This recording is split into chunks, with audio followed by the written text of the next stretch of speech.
Hey guys, पता है बड़ी टीम्स और मैसिव सेटअप्स के बिना जब आप बिल्कुल स्क्रैच से कुछ शुरू करते हो तो सबसे बड़ा सपोर्ट आपकी अर्ली ऑडियंस होती है। मैं इस चैनल पर ऐसी ही जेन्युइन बातें बिल्ड करने की कोशिश कर रहा हूँ। मेरा कोई बड़ा क्रू नहीं है, बस एक कोशिश है लोगों की रॉ अनफिल्टर्ड स्टोरीज आप तक लाने की। अगर आप चैनल पे नए हैं और आपको ये एफर्ट थोड़ा भी जेन्युइन लगे तो प्लीज वो सब्सक्राइब बटन को जरूर दबाना। इस स्टेज पर आपका एक क्लिक लिटरली मुझे अगले एपिसोड रिकॉर्ड करने का मोटिवेशन देता है। चलिए अब बिना किसी डिले के सीधा चलते हैं आज के conversation. Welcome to Echoes with Sushant. कैसे भाई? और बताओ कुछ आपके बारे में, आपकी करंट कंपनी कंपनी नहीं, आपकी करंट टेक्नोलॉजी के बारे में बताओ। तो भाई मैं अभी फ़िलहाल एज़ अ बूमी डेवलपर काम कर रहा हूँ। मैं पिछले 4 सालों से इसी टेक्नोलॉजी में हूँ और मैं एज़ अ फ्रेशर ही इस टेक्नोलॉजी को जॉइन किया था। जिन लोगों को पता नहीं उनको बता दूँ, बूमी एक इंटीग्रेशन टेक्नोलॉजी है जो A to A, B to B applications के बीच में इंटीग्रेशन का काम करती है, like APIs and other integrations as well like ADI. इस तरह से इस टेक्नोलॉजी का हम यूज़ करते हैं इंटीग्रेशन में। हम्म। तो इसमें अभी जैसे एआई का पेनिट्रेशन हुआ है तो ये आपकी टेक्नोलॉजी में एआई का क्या रोल डिफाइन हो रहा है अभी? सुशांत भाई, आपको अच्छे से पता है कि AI is everywhere and for everything. So हर एक टेक्नोलॉजीज में, चाहे मैं जिस टेक्नोलॉजी में काम कर रहा हूँ, आप कर रहे हो या कोई और भी कर रहा है, तो एआई सभी जगह इंटीग्रेट हो चुका है।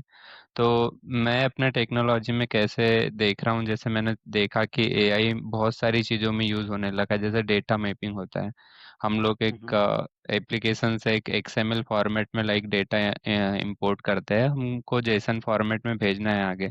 तो वहाँ क्या होता है कि एआई एआई का हम यूज़ करके डेटा मैपिंग ऑटोमेटिक कर सकते हैं, और काफ़ी सारी चीज़ें ऐसी हैं जो एआई से होने लगी है, जो प्रीडिफाइंड फंक्शंस है और काफ़ी सारी चीज़ें और भी है, जैसे प्रोसेस डिज़ाइन वगैरह। ये सब कुछ एआई से होने लगा है अभी हमारी टेक्नोलॉजी के अंदर। तो मैं कंटिन्यूअसली अपना एक असेसमेंट करता हूँ कि एआई किन किन चीज़ों को एक्वायर कर रहा है, कैसे मैं अपनी प्रोडक्टिविटी उसमें बढ़ा सकता हूँ, कैसे इंटीग्रेशन को फास्टली डिज़ाइन कर सकता हूँ, कैसे एक्यूरेट इंटीग्रेशन डिज़ाइन कर सकता हूँ। तो एआई का बहुत बोलना चाहिए तो एक प्रोडक्टिविटी तो बढ़ी है, लेकिन कहीं न कहीं अंदर से एक डर भी रहता है कि एक like when AI is coming. यार वही, हाँ, ये बाहर से चल रहा है ना बहुत सारा कि यार आपकी जॉब खा लेगा, तो आपको लग रहा है ये डर जो आपको बोल रहे हो कि उससे लग रहा है क्या कि ये खा लेगा, या फिर आप प्रिपेयर्ड हो उसके लिए कि यार अ ये तो सीख लूंगा तो मेरा ही काम आसान हो जाएगा उसके उससे। व्हाट आई रियलाइज्ड कि एआई का इम्पैक्ट तो पड़ा है डेफिनेटली आईटी मार्केट में। चाहे वो एआई के वजह से हो या एआई के डर से, लेकिन कंपनीज जो है एआई की वजह से जॉब कटिंग तो कर ही रही है। आप भी अच्छे से जानते हो ये चीज़ें। तो हाँ। मैं क्या करता हूँ, मतलब मैं अपने आप को हमेशा प्रिपेयर करने की कोशिश करता हूँ, जैसे एआई के सर्टिफिकेशंस हो गए, कैसे एआई हमारे जॉब को अफेक्ट करता है, वो सारी चीज़ें मैं अपने आप को अपस्किल करने की हमेशा कोशिश करता रहता हूँ। मैंने रिसेंटली कुछ एआई के सर्टिफिकेट्स भी किए हैं। तो मैं मतलब सीखते रहता हूँ हमेशा, लेकिन एआई का हमेशा एक डर रहता है, चाहे वो एक बहुत स्किल्ड पर्सन हो या ना हो, लेकिन हर किसी के ऊपर उसका एक इम्पैक्ट तो है भाई। यार सर्टिफिकेशंस किए बोल रहे हो, कौन से बता सकते हो क्या? कौन से सर्टिफिकेशंस किए हैं और क्या उनका यूज आ रहा है, मतलब या आएगा? तो हमारे जो करंट ऑर्गेनाइजेशन है, उन लोगों ने ही एक सर्टिफिकेशन ड्राइव स्टार्ट किया हुआ है, जिसमें गूगल के एआई सर्टिफिकेट्स है, और उसके अलावा मैंने खुद ने भी कुछ एक्सटर्नल सर्टिफिकेट में रजिस्ट्रेशन किया है जो आईआईटी पटना और आईआईटी रुड़की से हो रहे हैं। तो फिलहाल मैंने उसका एग्ज़ाम दिया है, तो अभी एग्ज़ाम क्लियर हुआ है। Now we need to do the counselling.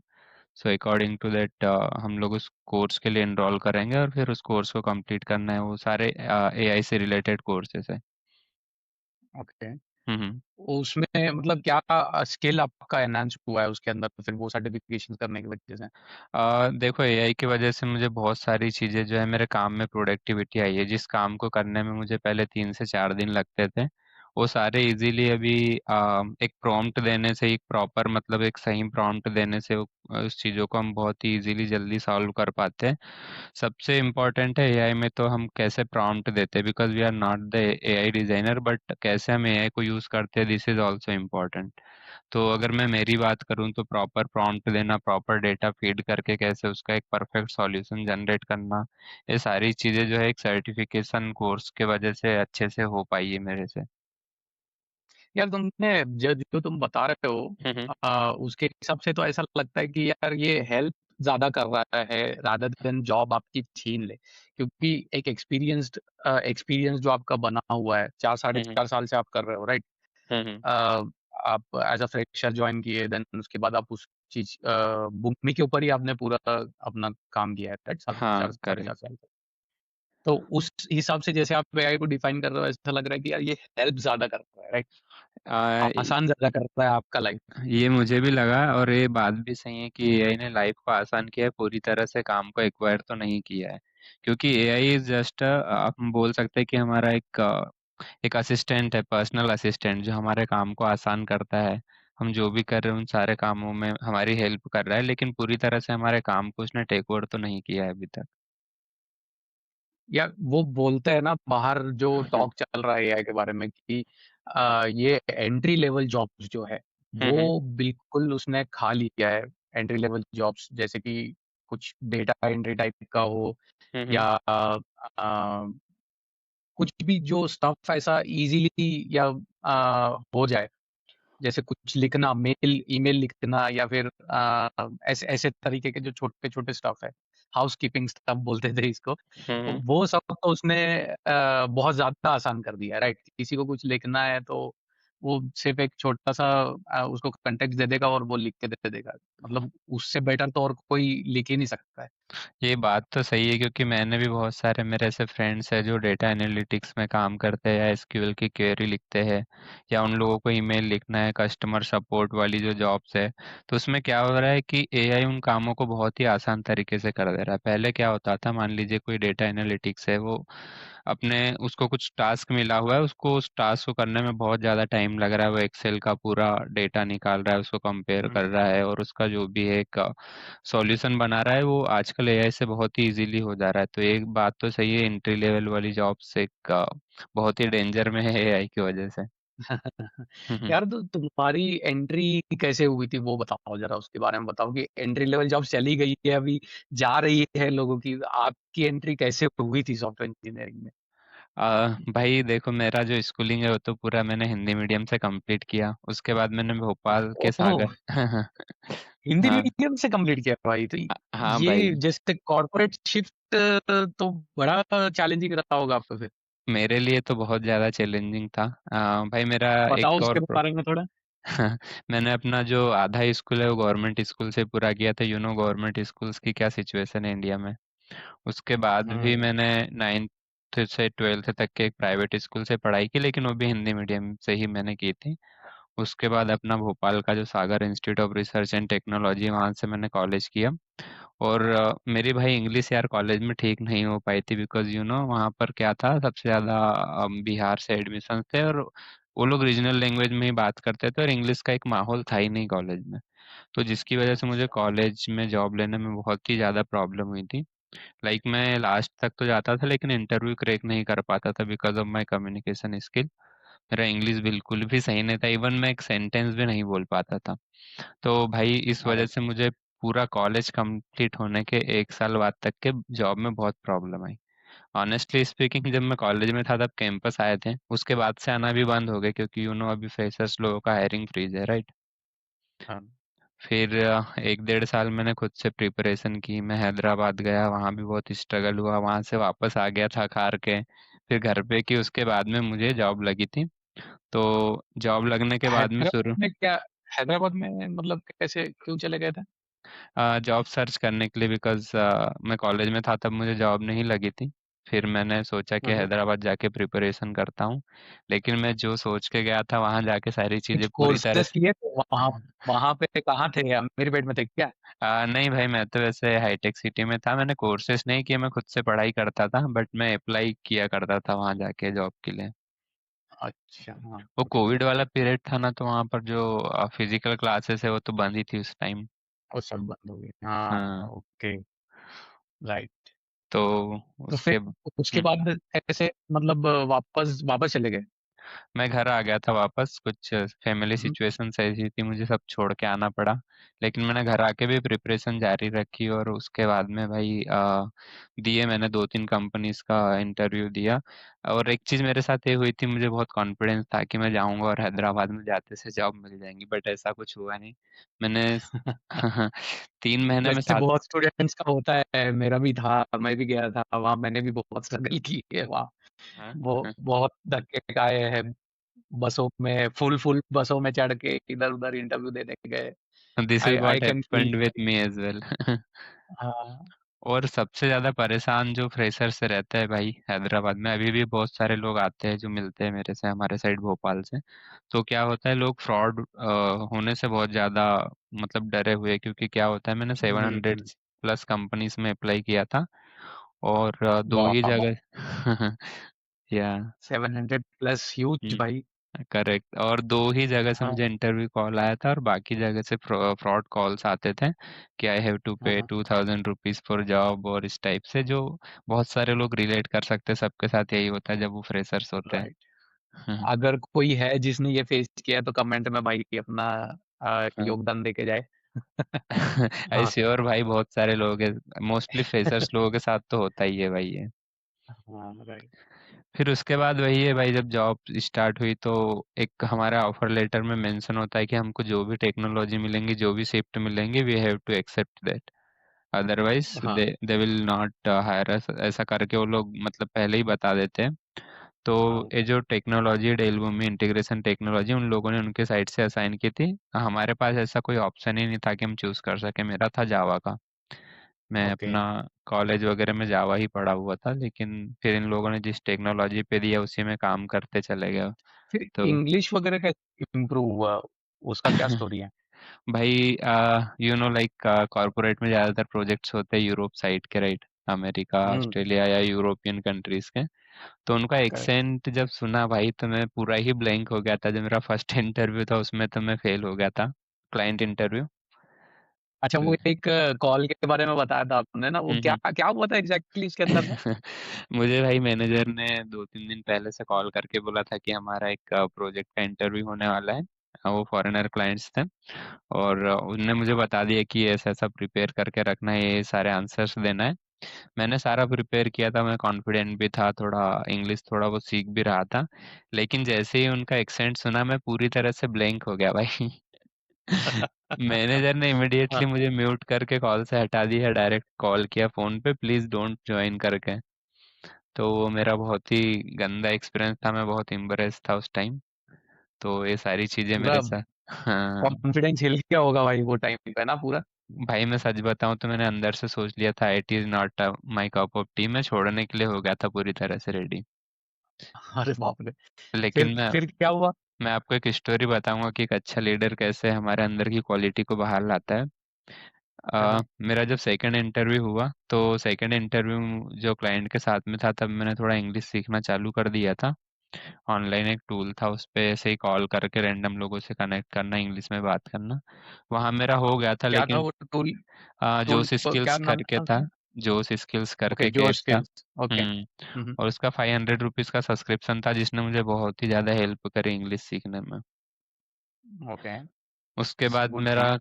हाँ। क्लाइंट इंटरव्यू तो निकला, उसके बाद मुझे प्रोजेक्ट्स मिले, लेकिन प्रोजेक्ट्स में क्या था, इन लोग जो क्लाइंट्स थे वो डायरेक्ट बहुत ही हाई लेवल के जो रिक्वायरमेंट थे उसके क्वेश्चन आंसर करते थे, हम लोगों को आंसर देना होता था, क्योंकि वहाँ तो हम लोगों को पूरा कॉल पे ही आंसर देने होते हैं, सारी रिक्वायरमेंट जो भी है। बट हम्म, मेरे से एक एस्केलेशन हो गया था भाई।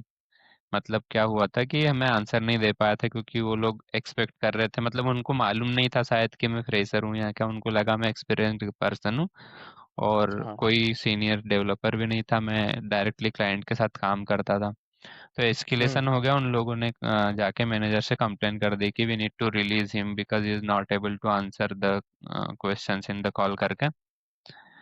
तो मैनेजर, मुझे बहुत डर था अंदर से कि मैनेजर मुझे बहुत डांटेगा, ये सब कुछ हो गया। उसने भाई लिटरली मेरे सामने मैनेजर को कॉल में बहुत कुछ सुनाया था। हाँ हाँ। लेकिन मैनेजर ने डायरेक्ट कॉल करके मुझे बोला कि डोंट वरी, बोले सभी लोगों के साथ होता है जब फ्रेशर्स होते हैं। उसने मुझे इतना ज़्यादा इनकरेज किया, मैंने अंदर से ठान लिया कि इसने यार मुझे एक चांस दिया यार, मतलब मेरा पूरा सपोर्ट कर रहा है, तो मैं आगे से कभी कंप्लेन का मौका नहीं दूंगा। फिर शुरू हम्म। में 6-7 महीने तो बहुत ज़्यादा इंग्लिश के ऊपर, टेक्नोलॉजी के ऊपर, जो भी टेक्नोलॉजी थी बहुत काम किए। और धीरे धीरे सारी चीज़ अपने आप ठीक हो गई फिर। भाई मैं, अपन काम करते साथ में, राइट? हाँ। मैंने तुम्हारे बारे में एक ऑब्जर्वेशन मेरी ऐसी है कि तुम कोई भी काम आता है तुम चढ़ के काम करते हो एकदम, यही उसका रीजन है क्या? ये बिल्कुल सही, क्योंकि मैंने मन में मतलब सोच लिया था, और वही अब मेरी आदत भी बन चुकी है। और फिर कैसे इस आदत को कंटिन्यू कैसे रखा? क्योंकि होता है ना ऐसा, बीच बीच में एक स्लम्प्स आ जाते हैं थोड़े से, थोड़ा ऐसा कुछ फेज आया था क्या कि यार थोड़ा बैठ गया है, अब मजा नहीं आ रहा उतना, ऐसा कुछ हुआ था? नहीं, एक्चुअली मेरे साथ शुरू से ऐसा है कि मेरी प्रॉब्लम सॉल्विंग स्किल मुझे लगता है अच्छी है। इंग्लिश देखो एक हम्म इशू था जो अपने टेक्निकल स्किल को हाइड नहीं कर सकता, मुझे लगता है English is completely different matter, correct. तो हम्म मुझे जो भी प्रॉब्लम्स आती है ना, मैं जब तक उसका सॉल्यूशन नहीं निकाल लेता हूँ, जब तक मैं उसको पूरी तरह से एनालाइज नहीं करूँगा, प्रॉपर सॉल्यूशन नहीं निकालूंगा, मुझे बिल्कुल भी चैन नहीं आता है। तो जो भी रिक्वायरमेंट आती थी मैं उस पर हमेशा काम करता था। और ऑन टाइम हम लोग डिलीवरी देते, आपका भी काम मेरा भी, हम जितने भी काम आते हैं हम ऑन हम्म। टाइम करके देते हैं। इसी वजह से यू राइट। कस्टमर ने जो शुरू में मेरी कंप्लेन की थी, उसी कस्टमर से मुझे कंटिन्यू 2 साल से 5 आउट ऑफ 5 रेटिंग भी मिली, काम की वजह से। वाह, ये तो बहुत जबरदस्त चीज है भाई, इस तरीके का मतलब कमबैक हो तो ऐसा हो। और ये सब कुछ एक अच्छे लीडर की वजह से। मैं हमेशा, मतलब लोग बोलते हैं कि मैनेजर बहुत पॉलिटिकल होते हैं, सारी बातें सही है, लेकिन उसने मेरी डिफिकल्ट टाइम में मुझे एक बहुत इनकरेज किया, तो मैं हमेशा बोल सकते कि आभारी हूँ उस बंदे का। भाई ये सब तो मतलब ठीक है, हम लोग इतना काम करते हैं तो एक एक चीज पे जाके लेकिन बहुत बहुत अटक जाते हैं, और बहुत लोग अपनी राय बना लेते हैं कि यार ये चीज नहीं है, तो वो है सैलरी। तो करेक्ट। उसके बारे में तुम्हारे तुम्हारा कैसा व्यू है उसके बारे में कि यार सैलरी बढ़नी चाहिए, कंसिस्टेंटली ग्रोथ होते रहनी चाहिए, नहीं होती तो फिर तुम क्या सोच रहे हो अभी? क्योंकि 4.5 साल से तो तुम एक ही जगह पे हो। हाँ, तो how do you think about it? Sushant भाई, आपको भी मालूम है कि कंपनीज में भी क्या हो रहा है, ये लोग एआई वगैरह के चक्कर से हाइक रोक दिए, करेक्ट, सब लोगों का। हम्म और वैसे भी मैंने बहुत ज़्यादा एक चीज़ देखी है कॉरपोरेट सेक्टर में, कोई बंदा अगर ईमानदारी से काम कर भी रहा है, रुका हुआ भी, इसका सैलरी कभी उतना नहीं बढ़ने वाला जब तक अनटिल और अनलेस वो छोड़े ना जॉब, राइट, वो दूसरी जॉब ज्वाइन न करे। मेरे साथ भी यही हुआ था, लास्ट ईयर मुझे ऑफर आया था, बट मैं रिटर्न हुआ तो मैं रुक गया। लेकिन एक हम्म जगह पर स्टे करने से सैलरी तो नहीं बढ़ने वाली है। और अभी वो एआई के चक्कर में लोग हाइक भी रोक दिए, ना सिर्फ हमारी कंपनी में बट सारी कंपनीज में यही हाल है। और मेरे बहुत सारे नॉन लोग हैं जो बहुत ज़्यादा परेशान है इस चीज़ को लेके। तो सैलरी का एक बहुत बड़ा एक पैनिक का पॉइंट है, जो बहुत ज़्यादा सब लोग परेशान है इस चीज़ से कि सैलरी बढ़ना चाहिए। और हम उसमें कुछ कर भी नहीं सकते, हम काम तो हमारा पूरी तरह से करके दे रहे हैं, लेकिन एक हाइक जो है वो मिल नहीं पा रहा है। और अभी यार वॉर वॉर वॉर भी इतनी सारी हो रही है, लास्ट 1 1.5 साल 2 साल से तो इतना अनरेस्ट है हम्म। कि कुछ समझ ही नहीं आता है कि स्टेबिलिटी कब आएगी, राइट? हाँ, और आपने एक चीज़ भी ऑब्जर्व की होंगी, आपके पहचान में भी कोई होगा आईटी वाला, अभी स्विच करना कितना ज़्यादा डिफिकल्ट हो गया है। मेरे बहुत सारे पहचान के लोग हैं जिनके साथ बहुत बड़े बड़े फ्रॉड हुए हैं जॉब स्विच के को लेके। हम्म। मुश्किल से एक दो लोग हैं कुछ जिनको बताओ, मिली। हाँ, मुश्किल से एक एक दो आधा लोग। कोई एग्जांपल बताओ। मेरे पहचान में कुछ लोग हैं, उन लोगों ने स्विच का ट्राई किया, उनका सारा मतलब डॉक्यूमेंट वेरिफिकेशन, इंटरव्यू वगैरह सब कुछ क्लियर हो गया, ऑफर भी आ गया, लेकिन बाद में उन लोगों को मना कर दिया, because the 90 days of notice period is the biggest headache. ओ भाई, सो उधर उधर मिल भी गया, फिर इधर रिजाइन भी कर दिया, हाँ, एंड वो लास्ट डे आते आते उन्होंने रिवोक भी कर लिया जिन्होंने करेक्ट, दिया, और ये भी करेक्ट। गई वो भी गई। हाँ, एक बंदा है जिसके पास में बैकअप ऑफर नहीं था, वो बेचारा, उसके हाथ में जॉब ही नहीं है। और वो ऐसा नहीं है, देखो स्किल की कोई कमी नहीं थी, वो बहुत सारा हम्म मतलब प्रोजेक्ट में इंडिपेंडेंटली काम कर चुका है, स्किल की कमी नहीं है, लेकिन एक सिचुएशन ऐसी आ गई जहाँ जॉब बिल्कुल नहीं मिल पा रही। हम्म। इंटरव्यूज में इतने सारे चेक पॉइंट्स आ गए, कहीं बोलते हैं नोटिस राइट। पीरियड ज़्यादा है, कहीं बोलते हैं आपको क्यों निकाल दिया। मतलब हम्म। पता नहीं हो क्या रहा है, सब लोग एक बहुत टेंशन में रहता है। मतलब आईटी में पैसा तो मिलता है लेकिन प्रेशर भी मिलता है उतना ही। एग्जैक्टली हाँ। वो एक पॉइंट तो है। हाँ। तो स्विच स्विच करने पे ही आपको ऐसा एक रीजनेबल आपका सैलरी इंक्रीज होता है, नहीं तो बहुत अभी मुश्किल हो गया है कि you get a good hike. और आपको वो पता है कुछ लोगों ने स्विच किया है, उनको कंपनी मिली भी, 90 डेज का उनका कंसिडर भी किया नोटिस पीरियड, लेकिन वहां हम्म, जाने के बाद प्रोजेक्ट नहीं मिल रहा उनको, फोर्सफुली मतलब एक प्रेशर क्रिएट किया जा रहा है कि आप प्रोजेक्ट ढूंढो खुद से, अदरवाइज आपको 35 डेज के बाद में या 60 डेज के बाद में हम लोग रिलीज कर देंगे। 60 डेज 90 डेज, हाँ ऐसा तो हो रहा है भाई। मेरे ये ऐसे फ्रेंड्स, केसेस तो मैंने भी सुने हैं काफी, हाँ। हम जब भी लिंक्डइन खोल रहे हैं ना कुछ एक ऐसी पोस्ट मिल जाती है जो कहीं ना कहीं अंदर से बहुत ज्यादा डिमोटिवेशन देती है। यार जॉब स्विच का तो एक अलग मैटर है। करेक्ट। लेकिन अब मेरे को एक बात बताओ कि hmm. When you started in hmm. IT, hmm. आपने एक ऐसी क्या स्किल डेवलप करी जो आपको ऐसा लगता है कि यार ये लॉन्ग रन में मेरे को कि कहीं ना कहीं तो मिल ही जाएगा, कैसे ना कैसे मैं तो काम कर ही लूँ। हम्म। देखो आपने एक अच्छा क्वेश्चन पूछा। आप जानते हो कि हम लोग डेवलपर्स, करेक्ट? तो जो एक सॉफ्टवेयर डेवलपर्स होता है उसका जो एक सॉफ्टवेयर लाइफ साइकिल का जो उसका एक वो होता है ना, एक फ्लो होता है, उसके बारे में अगर उसको हम्म। मालूम है कि कैसे कोडिंग होती है, कैसे सॉफ्टवेयर्स बनते हैं, क्या प्रोसेस होती है डिप्लॉयमेंट की, मेंटेनेंस, एवरीथिंग, अगर हमको सब कुछ मालूम है हम तो किसी भी टेक्नोलॉजी में उसका इम्प्लीमेंटेशन कर सकते हैं। For example right. अगर आज हम लोग सी में काम कर रहे हैं लेकिन अगर सी आगे चल के नहीं रहेगी, तो हम लोग एक ऐसी टेक्नोलॉजी जैसे जावा हो गई जो लेटेस्ट में चलती है हम उसको सीखेंगे, लेकिन कंसेप्ट वही रहेंगे, सारी चीज़ें वही रहेंगी। प्रॉब्लम सॉल्विंग स्किल्स है, जो जो कुछ कुछ कोर स्किल्स है उसको हमेशा स्ट्रांग करने की कोशिश की है मैंने। सच बताऊं तो किसी नई टेक्नोलॉजी पे काम तो नहीं किया, लेकिन जो कोर स्किल्स है जो आईटी में रिक्वायर्ड है उसको हमेशा फोकस करके रखा है, और उस पे हमेशा कुछ ना कुछ सीखने या सर्टिफिकेशन करने के ऊपर मैं जोर देता हूँ। ये जो काफी अच्छी स्किल है ये आपके पास, हम्म। कि आप एकदम चढ़ के काम करते हो। आपके साथ ऐसा एक इंसिडेंट हुआ जो जिसने आपको पुश दिया है कि यार आगे ही चलते रहना है, अब पीछे मुड़ के देखना नहीं है बिल्कुल भी, मतलब लाइटली नहीं लेना है किसी भी चीज को।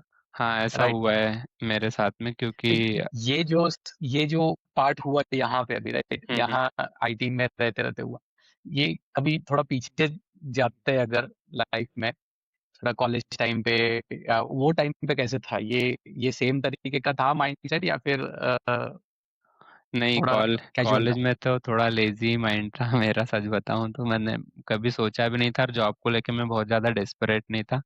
लेकिन जब धीरे धीरे पता चला कि पैसा कमाना इज़ वेरी इंपॉर्टेंट लाइफ में, और वो कैसे आता है, यही जॉब वगैरह करके ही हम लोगों के लिए, हम बिजनेस तो कर नहीं रहे, करेक्ट? लेकिन मैं अगर राइट। सोचता हूँ तो जो अभी मेरा माइंड सेट है कॉलेज के टाइम तो बिल्कुल भी नहीं था।